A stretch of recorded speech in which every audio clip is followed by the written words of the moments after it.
Gold, trusted gold buyers. మీరు తాకట్టు పెట్టిన బంగారాన్ని విడిపించి ఈ రోజు ఉన్న మార్కెట్ ధరకు కొనబడను.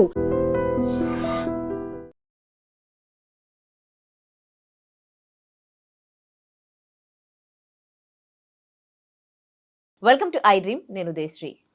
కన్న తల్లిదండ్రుల చేతుల్లోనే కూతురు దారుణ హత్యకు గురైంది. శ్రీకాకుళం జిల్లా టెక్కలి మండలం సొర్లింగాం గ్రామంలో జరిగింది ఈ ఘటన. పిల్లలు తప్పు చేస్తే తల్లిదండ్రులు మందలించాలి, కానీ ప్రాణాలు తీయడం ఏంటి? తీసింది కాక ఇంకా బయట ఎటువంటి ఆధారాలు కనిపించకుండా అంత్యక్రియలు కూడా పూర్తి చేశారు. మనం మాట్లాడుకుంటుంది దుంపల హరిణి విషయం. అసలు దుంపల హరిణి విషయంలో ఏం జరిగింది? తల్లిదండ్రులు ఎందుకు చంపేశారు? ఎందుకు ఆధారాలు బయటపడకుండా అంత్యక్రియలు కూడా పూర్తి చేశారు? మాట్లాడుకుందాం. మనతో ఉన్నారు motivational speaker, family counsellor and public speaker Rajani Rama గారు. నమస్తే అండి. నమస్తే. ఇంత దారుణమా అసలు? అంటే పెద్దవాళ్ళు అంటే వాళ్ళకు ఏజ్తో పాటు అంటే పిల్లల్ని పెంచుతూ ఉంటే ఎక్కడా లేని మమకారం ఇంకా ఒక్కసారి కన్న తల్లి అయ్యింది అనుకోండి, ఇంకా మొత్తం ప్రాణం అంతా పిల్లలపైనే ఉంటుంది. సో అలాంటి పిల్లలు ఇప్పుడు తల్లిదండ్రుల చేతుల్లోనే చనిపోతున్న సంఘటనలు ఎన్నో చూస్తూ ఉన్నాం. అసలు ఏమైతోంది తల్లిదండ్రులకు? ఎందుకు పిల్లలు ప్రాణాలు తీస్తూ ఉన్నారు? ఎక్కడ పోతోంది ఆ ప్రేమ? దుంపల హరిణి విషయంలో ఏం జరిగింది? అంటే వీళ్ళు కావాలని చంపేశారా, లేకపోతే అనుకోకుండా వాళ్ళు కొట్టినప్పుడు చనిపోయింది అనుకుంటున్నారా? అసలు అంటే మీరేమనుకుంటున్నారు దీని గురించి? అవును, దుంపల హరిణి ఈ అమ్మాయి సమ్ జాబ్ ఏదో చేస్తుంది. గవర్నమెంట్ జాబ్ కోసం కూడా ట్రై చేయాలని ఎక్కువ ఉత్సాహం అమ్మాయికి, అంటే ఇంట్రెస్ట్. అయితే పెద్దవాళ్ళు ఏం చేశారంటే పెళ్లి చేసుకోమని ఒత్తిడి తీసుకొచ్చి బలవంతంగానే మేనమామని ఇచ్చి పెళ్లి చేశారు. ఇక చూసారంటే అటు సైడ్ ఎక్కువ మేనమామల్ని, మేనత్త మేనమామల పిల్లల్ని అట్లా మేనరకాలు ఎక్కువ ఇచ్చి చేస్తారు. అది ఎలా తయారవుతుందంటే ఒక చైన్ దాటిన తర్వాత వాళ్ళు అక్క తమ్ముళ్ళు లేకపోతే అన్న చెల్లెళ్ళు వరుస వచ్చేస్తారు కొన్ని జనరేషన్స్ అయితే. అంటే ఆ రిలేషన్ వెళ్ళి వెళ్ళి వెళ్ళి ఆ రిలేషన్స్ కూడా మారిపోయే అవకాశాలు ఉన్నాయి. ఇప్పుడైతే మేనమామే, కొన్ని తరాల నుంచి వాళ్ళు అట్లా చేస్తూ ఉంటారు. చాలా దారుణం అండి ఈ విషయం. అన్నీ మేనరకాలే, మేనమామ లేకపోతే అక్క కూతురు, లేకపోతే మేనమామ కూతురు, మేనమామ కొడుకు, ఇంకా సొంత వాళ్ళు కాకపోతే ఒక వరుస పక్కకి వెళ్ళి మేనమామ వరుస అయిన వాళ్ళు ఉంటారు, వాళ్ళని చేసుకోవడం, లేకపోతే వాళ్ళ పిల్లల్ని చేసుకోవడం. ఇదే చైన్ నడుస్తూ ఉంటుంది అటు సైడ్ మొత్తం అంతే. సో అయిన సంబంధం ఉంది కదా, చేసేసుకోవచ్చు కదా అంటారనమాట. ఈ పిల్లలు ఇప్పుడు జనరేషన్లో వాళ్ళు కొంచెం వ్యతిరేకిస్తున్నారు ఇలాంటి వాటికి, వద్దు అని చెప్తున్నారు. ఎందుకనంటే ఇప్పుడు మనకు మీడియా వచ్చేసింది, అన్నీ మారిపోయాయి, ఆలోచనలు, భావాలు, కోరికలు, ఇష్టాలు అన్నీ మారిపోలేదు. మారిపోయినప్పుడు రోజు చిన్నప్పటి నుంచే చూసే వాళ్ళనే చేసుకోవాలంటే ఇష్టం ఉండదు. ఎవరో ఒక రాజకుమారుడు రావాలి, లేదా ఇష్టమైన అబ్బాయి రావాలి, లేదా తనకి అందంగా కనిపిస్తూ తనని మరిపిస్తూ మురిపిస్తూ తనని లైక్ చేస్తూ లవ్ చేస్తూ ఉండే అబ్బాయి కావాలని కోరుకుంటారు. ఇదేమవుతుందంటే పాత చింతకాయలాగా తయారవుతుంది. అవే ముఖాలు పుట్టిన దగ్గర నుంచి చూసి చూసి చూసి వాళ్ళని చేసుకోమంటే అందరికీ ఇష్టం ఉండదు. ఆస్తులు బయటికి పోకుండా ఒక కారణం.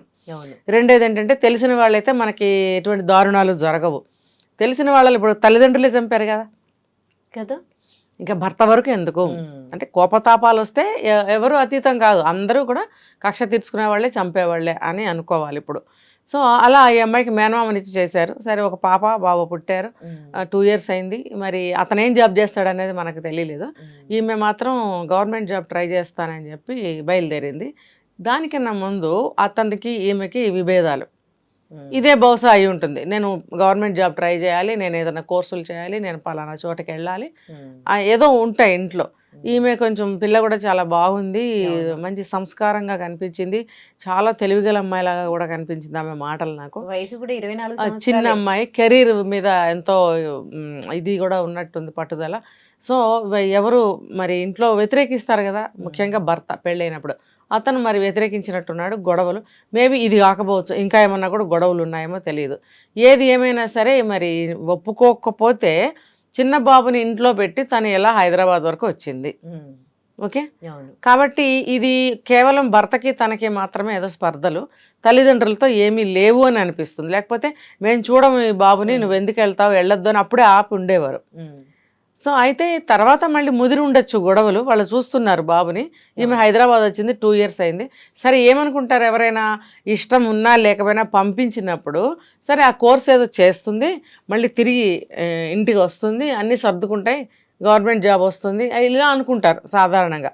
కానీ ఈఎంఐ ఏం చేసింది, ఇక్కడ ఒక అతనితో ప్రేమలో పడింది, రిలేషన్లోకి కూడా వెళ్ళింది. రిలేషన్లోకి కూడా వెళ్ళినప్పుడు ఏమవుతుంది, తెలియకుండా ఉండదు. 2 years కాలంలో ఇంటికి రాకుండా ఉండదు, ఈ అమ్మాయి బిహేవియర్ మారకుండా ఉండదు, కొంచెం మాటల తీరు కూడా మారుతుంది. ఇదంతా వాళ్ళు గమనిస్తారు, గట్టిగా లాగుతారు, పీకుతారు, అడుగుతారు.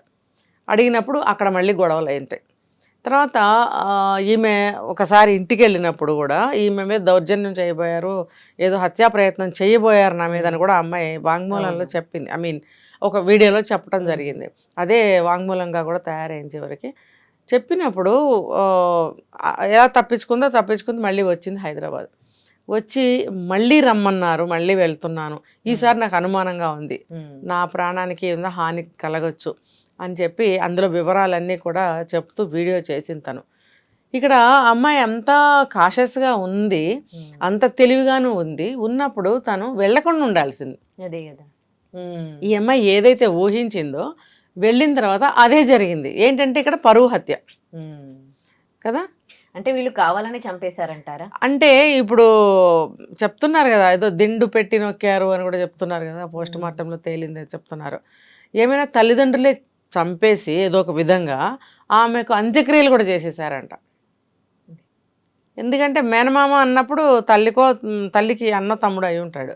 మరి వాళ్ళిద్దరు ఒకటే కదా, ఒకటే పార్టీ అక్కడ అయినప్పుడు అందరూ కలిసి ఒక మాట అనేసుకుని గుట్టు చప్పుడు కాకుండా ఇంట్లోనే అదే వీళ్ళ మధ్యలోనే కానిచ్చేశారు. కానీ ఎంత ఘోరం అంటే, పిల్లలు పుట్టినాకైతే ఏ తల్లిదండ్రులకైనా కానీ ఫస్ట్ పిల్లలే, ఫస్ట్ ప్రియారిటీ పిల్లలే, ఆ తర్వాత అక్కైనా అన్నైనా ఎవరైనా. ఇక్కడ ఏం జరుగుతుందంటే, అతను అమ్మాయికి తమ్ముడు అయినప్పటికీ కూడా వాళ్ళ అమ్మకి హరిణి అనే అమ్మాయికి వాళ్ళ అమ్మకి తమ్ముడే కదా భర్త అయినప్పుడు, వాళ్ళల్లో ఎంత పరుషమైనటువంటి మాటలు మాట్లాడతారు ఇలాంటి సందర్భాల్లో. నీ పెంపకం ఇలా తగలడింది, నీ వల్లే అది అట్లా చెడిపోయింది, నీ వల్లే అది వెళ్ళింది, నువ్వు మా ఇద్దరు కాపురం సరిగ్గా ఉండాలని నువ్వు చెప్పలేదు, లేకపోతే సరి చేయలేదు, లేకపోతే ఇంకా అలాంటి ఎన్ని నానా దుర్భాషలు ఆడతారనమాట. ఇంకా అతని తల్లిదండ్రులు ఉంటారు కదా, అంటే ఆవిడకి తల్లిదండ్రులే, అమ్మమ్మ, ఈ అమ్మాయికి అమ్మమ్మ. మరి వాళ్ళు కూడా అత్తగారి పాత్ర తీసుకుని ఇప్పుడు పెద్దగా ధ్వజమెత్తి గొడవలు చేస్తారు. ఇంకా వాళ్ళ పంచాయతీ వాళ్ళ చుట్టాలు ఉంటారు కదా, ఆ చుట్టుపోళ్ళందరూ కూడా తల ఒక రాయి ఇసురుతారు. అయినా ఇలాంటివి జరిగినప్పుడు మీడియేటర్స్ ఎవరైనా సరే, అంటే ఫ్యామిలీ మెంబర్స్ కావచ్చు, గ్రామస్తులు ఎవరైనా కొంతవరకు వాళ్ళని అంటే ప్రయత్నం చేయాలి, కలిసి ఉంటారా లేదా తెలుసుకునే ప్రయత్నం చేసి, ఒకవేళ ఉంటే ఓకే, కానీ ఉండకపోతే బలవంతంగా ఇద్దరిని కలపడం ఎందుకు? లేదంటే ఇప్పుడు అలా ఉండకపోతే ఇప్పుడు ప్రాణాలు తీయడం ఎందుకు? ఇప్పుడు ఒక ప్రాణం పోయింది. అక్కడ మనుషులు కొంచెం నాటుగా ఉంటారు ఉదయ, ఎంత చదువుకున్నప్పటికీ కూడా వాళ్ళ వ్యవహారాలు, పనులు, మాటలు అన్నీ కూడా నాటుగా ఉంటాయి అటు సైడ్. ఎందుకంటే నేను కూడా శ్రీకాకుళం ఒకసారి కేసు మీద వెళ్ళటం జరిగింది. అక్కడ నేను చూశాను, పెద్ద పెద్ద మిద్దెలు ఉన్నాయి, మల్టీ స్పెషాలిటీ హాస్పిటల్స్ ఉన్నాయి, కాలేజెస్ ఉన్నాయి, అన్నీ ఉన్నాయి, చాలా మంచి సిటీ. ఇప్పుడు చెప్తారు శ్రీకాకుళం పెద్ద సిటీ అని చెప్తారు వాళ్ళందరూ. మరి అంత సిటీ అయినప్పుడు మనుషులతో నేను మాట్లాడితే చాలా నాటుగా మాట్లాడారు. వాళ్ళ అభిప్రాయాలు కానీ, వాళ్ళ పనులు, పడికట్టు పనులు కానీ, వాళ్ళ అభిప్రాయాలు కానీ, ఏది చేసినా ఏది మాట్లాడినా నాటుతనమే ఉంటుంది, ఎంత చదువుకున్నా కూడా. అమ్మాయి ఎంత బాగా మాట్లాడుతుంది అమ్మాయి. ఆ అమ్మాయికి కూడా డౌట్ వచ్చింది, అంత పెద్ద థ్రెట్ ఉంది అన్నప్పుడు అమ్మాయికి తెలుసు, కనీసం కొంచెమన్నా అదేంటి కాషియస్ గా ఉండి వెళ్ళకుండా ఉండాల్సిందో, లేకపోతే ఇంకెవరినైనా తీసుకొని వెళ్లాల్సిందో. అసలు కాదు, ఎంత ప్రమాదం ఉంది అని అమ్మాయికి తెలిసింది కదా, తెలిసింది కాబట్టి రీల్ చేసింది కదా అమ్మాయి, వీడియో చేసింది కదా. మరి ఇక్కడ ఏంటి అసలు అమ్మాయి ఏంటంటే, ఇప్పుడు ఇందాక మీరు అన్నారు ఇష్టం లేనప్పుడు బంధించడం ఎందుకని, ఇక్కడ అదే చెప్పాను కదా, నాటుతనం అనమాట. మమ్మల్ని కాదని ఇలా చేస్తుందా, తల్లిదండ్రుల్ని కాదని తన ఇష్టం వచ్చినట్టు చేస్తుందా అనేది తల్లిదండ్రులకు వచ్చే ఒక యుగో. అక్కడ తల్లిదండ్రులకు ఉండే యుగో. వాళ్ళు మాకు పరువు తీస్తుందా, సొంత తమ్ముడికి ఇచ్చుకున్నాం, ఇప్పుడు చుట్టపోళ్ళందరూ తలోకరాయి వేస్తున్నారు, ఇదే ఎక్కువగా ఉంటుంది వాళ్ళకి. పిల్ల జీవితం ఏమవుతుంది అనేది పక్కన పెడితే, దానికేమైంది, బ్రహ్మాండంగా మా తమ్ముడికి ఇచ్చి చేసాం, ఓ పిల్లోడు కూడా పుట్టిన తర్వాత దీనికి ఏం పోయే కాలం వచ్చింది, దీనికి ఇప్పుడు ఉద్యోగం కావాల్సి వచ్చిందా, ఊళ్ళో వెళ్తుందా, లేకపోతే ఉద్యోగం సంపాదించి ఆ డబ్బుతో మా అందరికి ముద్ద పెట్టాలా అని వాళ్ళందరూ అంటారనమాట. అప్పుడు ఈ తల్లిదండ్రులు ఏం సమాధానం చెప్పలేకపోతారు. తల్లిదండ్రులు ఇప్పటికీ ఇలా చేశారు కదా, తర్వాత వాళ్ళు రియలైజ్ అవుతారా, మా కూతుర్ని పోగొట్టుకున్నామే, ఈ పరువు ఇలాంటివి అవ్వచ్చు, తర్వాత అవ్వచ్చు. ఇప్పుడు ఇన్వెస్టిగేషన్ చేస్తే, ఎంక్వైరీ పెడితే కేసు మొత్తం అన్ని బయటకు వస్తాయి, ఎవరెవరు ఏమేం చేశారనేది. ఇప్పుడు వాళ్ళు వెళ్ళి జైల్లోనే కూర్చుంటారు, ఇది హత్య కదా. ఇప్పుడు తల్లిదండ్రుల దగ్గరకే వచ్చింది కాబట్టి మరి వీళ్ళని A1 A2గా కూడా పెట్టచ్చు. కాదండి, నాకు అసలు అర్థం కాదు. చంపుతూ ఉండే ప్రయత్నంలో అరే కన్న కూతుర్ని చంపుతూ ఉన్నాము అని ఉండదు. ఒక్కసారి కూడా వాళ్ళు ఉండదు. realize ఎందుకంటే కారా అసలు? రక్తం మరిగిపోయేలాంటి మాటలు మాట్లాడతారు అక్కడ వాళ్ళు. మ్మ్. ఆ కుటుంబ పరంగా వచ్చేస్తే అక్కడ వాళ్ళు అని ఎందుకు అంటున్నారంటే వేరే విషయాలని కాదు. ఇందాక నేనేం చెప్పాను, కొంచెం వాళ్ళంతా కొంచెం నాటుగా ఉంటారు. ఇలాంటి సందర్భాల్లో కుటుంబ సభ్యులే కదా, అందరు చుట్టాలే కదా, వాళ్ళందరూ కూడా ఎలా అంటే రక్తం పొంగిపోయే మాటలు అనుకుని ఉండొచ్చు అక్కడ. మ్మ్. ఆ అనుకున్నప్పుడు వీళ్ళకి చాలా అవమానకరంగా ఉంటుంది. పిల్ల మీద ఇక్కడ వరకు కోపం వచ్చేస్తుంది. మ్మ్. ఇది అక్కడికి వెళ్ళి మళ్ళీ అక్రమ సంబంధం, ఐ మీన్ వేరే రిలేషన్లో ఉంటుందంటే అది తల కొట్టేసినట్టుగా వీళ్ళకు ఉంటుంది. ఒక వివాహిత స్త్రీ దట్టు నా తమ్ముడిని చేసుకుని ఒక బిడ్డని కానీ ఇలా నన్ను తల వంచుకునేలాగా చేసి వెళ్ళిపోయిందని ఒక ఇది వచ్చేస్తుంది వాళ్ళకి. బాగా కోపం అనాలా, పగ అనాలా, ఏదో ఆ భావం, ఆ భావాలకు అందని అంటే మాటలకు అందని భావాలతో వాళ్ళు ఉక్కిరిబిక్కిరి అవుతూ ఉంటారు. ఈ ఇలాంటి వాళ్ళు బ్రతికుంటే ఏంటి, చస్తే ఏంటి, నా చేత్తో నేనే ఇది ఇలాంటిదని తెలిస్తే పుట్టినప్పుడు చంపేసేదాన్ని, ఇలా మాటలు మనం వింటూ ఉంటాం అవును. కదా. అలా అనుకుని బాయిల్ అవుతూ ఉన్నప్పుడు పిల్ల వెళ్ళింది, పులి చేతికి లేడీ పిల్ల చిక్కినట్టు చిక్కంగానే ఏం చేస్తారు వాళ్ళు, మెల్లగా అటాక్ చేసేసారు. గతంలో కూడా ఒకసారి కొట్టారట పాపని. అదే గతంలో కూడా ఏదో హత్యా ప్రయత్నం ఇలాగే తీవ్రంగా ఏదో చేశారు, బతికి బట్టగట్టి బయటికి వెళ్ళింది. అయితే ఏంటంటే ఈ అమ్మాయి నిజంగా అతనితో గొడవలు వస్తున్నాయి, తనకి సంసారం ఇష్టం లేదు, విడాకులు కూడా తీసుకోవాలని అనుకుందట. అనుకున్నప్పుడు తన అప్లికేషన్ ఇవ్వాల్సింది, అప్లై చేసుకోవాల్సింది విడాకులకి. చేసుకోకుండా ఏదో నింపాదిగా ఇక్కడ నీ ప్రయత్నాలు నువ్వు చేసుకుంటున్నావు, అది ఎంతవరకు సక్సెస్ అవుతుందో తెలీదు, ఇంకో అతనితో రిలేషన్లో ఉన్నావు, అసలు అతను ఎలాంటి వాడో, అతను నిన్ను కొంతకాలం వాడుకుని అతను వెళ్ళిపోతాడేమో, ఎంత కాదన్నా నువ్వు మ్యారీడ్ ఉమెన్వి, ఇంకొక బాబు ఉన్నాడు, అతను రెండో అతను నిన్ను పెళ్లి చేసుకుని నిన్ను చూసుకుంటాడనే గ్యారంటీ నీకు అసలు ఉందా అక్కడ? ఇంకొకటి ఏంటంటే అతను ఎంతకాలం నీతో రిలేషన్లో ఉంటాడు, అసలు పెళ్లి చేసుకునే ఉద్దేశం ఉందో లేదో, ఇవన్నీ ఏంటి గ్యారంటీ ఉన్నాయా తనకి విషయాలు? ఇవన్నీ ఇందులో ఈ కేసులో చూస్తే క్షణికావేశాలు, సొసైటీ కోసం ఆలోచన, ఈమె కొద్ది కాలంలోనే ఈమె ప్రేమలో పడింది, వాళ్ళు ఒక్క క్షణం కూడా ఆలోచించకుండా క్షణికావేశంలో హత్య చేశారు. సొసైటీ గురించి ఏమనుకుంటుందో, ఈ ఎమోషన్సే కదా ప్రతి కేసులో మనం చూస్తోంది. ఎమోషన్స్ అస్సలు కంట్రోల్లో ఉండకపోలేదు. బాధ్యత. రేపు సొసైటీ వచ్చి నీ కూతురు అన్ని కాళ్ళలు అంటే కనీ పెంచి ఇన్ని 24 ఏళ్ళు చూసుకున్నారే మీరు, ఆ పాప మళ్ళీ ఎప్పటికీ మీకైతే ఆ ఫీల్ ఉండిపోతుంది కదా. రేపు సొసైటీ వచ్చి అన్నయ్య మాటలతో మీ కడుపు నిండుతుందా? పిల్లల్ని ఎవరి కోసం కంటారు? ఇప్పుడు ఆ 2 ఏళ్ల బాబు, ఆ బాబు పరిస్థితి ఏంటి? ఆవిడ అదే హరిణి ఆలోచించలేదు, కొంతకాలం వెయిట్ చేసి ఉంటే బాగుండేది కదా. అంటే ఇక్కడ ఎమోషన్స్ అని అన్నారు, ఒక భార్యాభర్తల మధ్యన ఒక ఆకర్షణ కూడా ఉండాలి. అది ఎలా అంటే నువ్వు భగవంతుడు ఇచ్చిన రూపానికి ఎవరం ఏం చేయలేం. భార్యను ఎలా చూసుకోవాలి అనే విషయానికి వస్తే ఆ విషయంలో ఒక ఆకర్షణ కూడా ఉండాలి. ప్రేమగా మాట్లాడడము, ముద్దుగా చూడడము, ఏదన్నా ఒక పువ్వో పండో తీసుకొచ్చి ఆనందంగా ప్రేమగా ఇవ్వడము. అంటే తన ప్రేమను ఎలా వ్యక్తం చేస్తాడు, నేను చెప్పాను ముందే, కొంచెం నాటుగా మోటుగా ఉంటారు వాళ్ళు.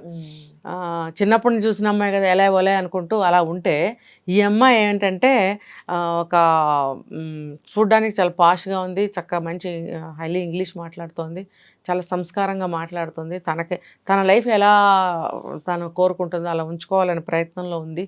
ఈ అమ్మాయికి అవన్నీ నచ్చడం లేదు. రెండోది చూస్తే జాబ్ కోసం, అదే ప్రయత్నం కోసం బయటకు వచ్చేసాడు, ఆ భర్తకి ఈమెకి మరింత గొడవలు తీసుకొచ్చినాయి. ఇక్కడ ఏంటంటే అసలు నచ్చని మనిషితో ఉండలేరు ఉదయ. ఇక్కడ ఎమోషన్స్ సంబంధం కూడా విషయం కూడా కాదు ఇది. ఇప్పుడు మీరు అన్నట్టు నిజంగానే అంటే ఆ రూపం ఎలా ఉన్నా గానీ, రూపం అని కాదు, ప్రేమ చూపించాలనుకోండి మన మీద, మనం అసలు ఆ రూపం కనిపించదు, ప్రేమ. కానీ ఈ మధ్య భార్య భర్తల మధ్య ఈ ఫీల్ అనేది లేకుండా పోవడం కూడా ఈ ఇల్లీగల్ అఫైర్స్ కి. అవును, మరి పెళ్లి చేసుకున్నప్పుడు అన్ని తెలిసేస్తాయి, పెళ్లి చేసుకోగానే ఏమేం చేయాలి అన్ని వచ్చేస్తాయి. భార్యను ఎలా చూసుకోవాలి, ఎందుకు రాదు? అవన్నీ ఇంతకుముందు చేసేసారా మీరు? అవన్నీ పెళ్ళి అవ్వగానే అవన్నీ నీకు వచ్చేయడానికి, కానీ చేసేస్తున్నారు కదా అన్నీను. మరి ఇదెందుకు రాదు? ఒక ఆడపిల్లతోటి, భార్యగా వచ్చిన ఆడపిల్లతోటి ఎలా మనం ఉండాలి? నేను చూస్తే అబ్బాయిని, తను చూస్తే అమ్మాయితో ఒక అబ్బాయి ఎలా ఉండాలని తెలుసుకోకర్లేదా? ముఖ్యంగా భార్యతో భర్త ఎలా ఉండాలని తెలుసుకోకర్లేదా? ఇప్పుడు వాళ్ళమ్మ నాన్న చాలా నాటుగా మోటుగా ఉండుంటారు, నేను ముందే చెప్పాను. కొంచెం అటు శ్రీకాకుళం అంతా కొంచెం అట్లా మాటలు కానీ చేతలు కానీ కొంచెం అంత నైస్గా ఉండవు. అంటే నేను చూసిన దాన్ని బట్టి అందరూ ఉండకపోవచ్చు, కొంతమంది అలా ఉంటారు. పెళ్లితో ఏం చేయాలంటే నేను చాలా వీడియోస్లో చెప్పాను, పెళ్లితోటి చాలా మార్చుకోవాలి అబ్బాయి కానీ అమ్మాయి కానీ. ఆ అమ్మాయి ఉద్దేశాలు నైస్గా ఉండొచ్చు, అది నువ్వు మోటుగా ఉన్నట్టయితే నువ్వు కొంచెం మార్చుకోవాలి.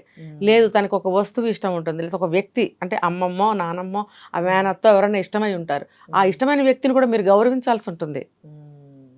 చాలామంది పెళ్ళాంగానే చెప్పకు మీ అమ్మ బాబు సంగతి, నీ బాబు సంగతి చెప్పకు, వెంటనే ఇక్కడ చాలా పెద్ద ప్రాబ్లం వచ్చేస్తుంది అనమాట. అమ్మాయికి మా నాన్నని బాబు అన్నాడు అంటే ఇంత అవమానకరంగా ఇంత అమర్యాదగా మాట్లాడంటే అతని సంస్కారం ఎటువంటిది అనేది వెంటనే ఒక మెట్టు జర్రం జారి కింద పడినట్టే అవుతుంది. ఇలాంటివి చాలా జరుగుతాయి జనరల్గా. ఇప్పుడు మరి అక్కడ కూడా అలాంటివి ఏమైనా జరిగాయా? అదంటే అదే కాదు, అలా సొంత అక్క బావే కదా అబ్బాయికి, అలా ఆ విషయాల్లోనే అని ఉండకపోవచ్చు. భార్యను ట్రీట్ చేసే విధానము, భార్యతో తను ప్రవర్తించే విధానము, అసలు ఒక భర్త భార్యతో ఎలా ఉండాలనే విధానం, ఇవన్నీ తెలుసా ఆ అబ్బాయికి? తెలుసుకోవాలి. లేదంటే మనిషి ఎలా ఉన్నా ఒక ఆకర్షణ అనేది మెయింటైన్ చేయాలి కదా. కొంతమంది ఎప్పుడు చూసిన సంవత్సరాల తరబడి అదే ప్యాంట్ అదే చొక్కా, కొంతమంది ఇన్నర్స్ కూడా మార్చరు, నిజం చెప్తున్నా, కంపు కొట్టుకుంటూ ఉంటారు. ఏదో టైంకి వచ్చేసి ఫుల్ నాన్ వెజ్తో మీల్స్ కావాలంటారు ఎవ్రీడే. తర్వాత ఆ అమ్మాయి ఏడుస్తుంటే కూడా పట్టించుకోకపోవచ్చు, ఆ అమ్మాయికి ఫలానాది కావాలంటే పట్టించుకోకపోవచ్చు. ఇవి అట్రాక్షన్స్ లోపమేగా ఇవన్నీ. నువ్వు రూపం ఎట్లన్నా ఉండు. పెద్ద పెద్ద ఫిలిం స్టార్స్ అందరూ చాలామంది అందంగా ఉన్నారని మనం అనుకోలేం. అందంగా లేకపోయినా వాళ్ళ యాక్టింగ్ తోటి వాళ్ళ నవ్వుతోటి మన ఆకర్షించటం లేదా? హిట్ అయిన మూవీస్ లేవా? 100,000 లేవా? మరి అది ఆ సినిమాలో అతని ప్రవర్తన ద్వారా జనాన్ని ఆకట్టుకోవట్లేదా? ఒక హీరోయిజం ఎలా చూపిస్తున్నారు, రూపం ఎలా ఉన్నా సరే. ఇప్పుడు ఒక కుంటి హీరోని చూపించిన సినిమాలు లేవా? కళ్ళు లేని హీరోని చూపించిన సినిమాలు లేవా? మరి హీరోయిన్ ఎలా ఆకట్టుకున్నాడు? అది ఆకర్షణ అనేది ఏ విధంగా చూపించాలి, ఎలా దగ్గర చేసుకోవాలి అనేది లేదు, ఏ మనుషులకి లేదు. ఇప్పుడు ఈ కేసే కాదు, ఎక్కడ లేదు. ఈ లోపం వల్ల కూడా చాలా గొడవలు విడాకులు దారితీస్తున్నాయి. మనిషి ఎలా ఉన్నా సరే పెళ్లికి ముందే తెలుసు, కళ్ళు గప్పి గంతలు గట్టి పెళ్లి చేయరు. ముందే తెలిసినప్పుడు అది తెలుసుకునే చేసుకుంటారు కదా. ఇష్టపడి చేసుకుంటారని నేను అనటం లేదు, తెలుసుకునే చేసుకుంటారు. తెలుసుకుని చేసుకున్న తర్వాత పెళ్ళైన తర్వాత లోపాలు ఎందుకు కనిపిస్తున్నాయి? చాలామంది అంతే, అమ్మాయి బాగాలేదనో అబ్బాయి బాగాలేదనో. మొన్న ఎవరో చెప్తున్నారు ఎందుకు డివోర్స్ ఇచ్చారంటే అమ్మాయి నల్లగా ఉందంట. పెళ్ళికి ముందే తెలియదా నీకు? పెళ్ళికి ముందు నల్లగా ఉందని తెలుసు కదా. ఇష్టం పడే చేసుకున్నావు అని నేను అనటం లేదు, తెలిసే చేసుకున్నావు కదా. పెళ్ళయ్యాక నీకు నల్లగా కనిపించడం మొదలు పెట్టిందా? అంటే ఇక్కడ ఏంటంటే అది పెళ్ళైన తర్వాత వచ్చే గొడవలకి ఇవి ఒక కారణాలు అనమాట. అలా ఉన్నాడు లేకపోతే ఇలా ఉంది అని చెప్పి కూడా విడిపోయి వచ్చాడు. పెళ్ళికి ముందు ఏమనుకుంటారంటే అన్ని బాగానే ఉంటాయిలే, మనిషి ఎలా ఉన్నా అనుకుంటారు, కానీ పెళ్ళైన తర్వాత సర్దుకోలేకపోతారు. ఇక్కడ కూడా అవే జరిగాయి, ఈ గొడవలకి ఈ కారణాలకి. ఇదేం పరువు కేసుగా తీసుకుని, అంటే పరువు హత్యలే ఇవి కూడా. పిల్లని అంటే చంపేశారు అంటున్నారు, మరి చూడాలి. పోస్ట్ మార్టమ్స్ ఇవన్నీ రావాలి, రిపోర్ట్స్. పోలీసుల ఎంక్వైరీలో ఈ వీడియో బయటపడేసరికి ఇంకా ఎంక్వైరీ బాగా ముందుకు సాగింది. ఇంకా తేలాల్సిన విషయాలు చాలా ఉంటాయి. మెయిన్ ఎవిడెన్స్ ఆ అమ్మాయి చెప్పింది కాబట్టి ఈ కేసు చాలా ఈజీగానే తేలుస్తారు. ఏమైనా ప్రాణం రాదు. వాళ్ళ ముగ్గురిని జైల్లో పెట్టినప్పటికీ కూడా వీళ్ళకైతే అమ్మాయి అయితే తెలియదు. బాబు అన్న తండ్రి జైలుకి వెళ్తాడు, తల్లి లేకుండా పోయింది కదా. ఇది తెలుసుకోవాలి. అందరూ కలిసి ఆ బాబు జీవితంతో ఆడుకున్నారు. అదే ఇది రియలైజ్ అయితే ఎవరు కూడా ఇలాంటి హత్యలు చేయరేమో. Right, thank you so much అండి.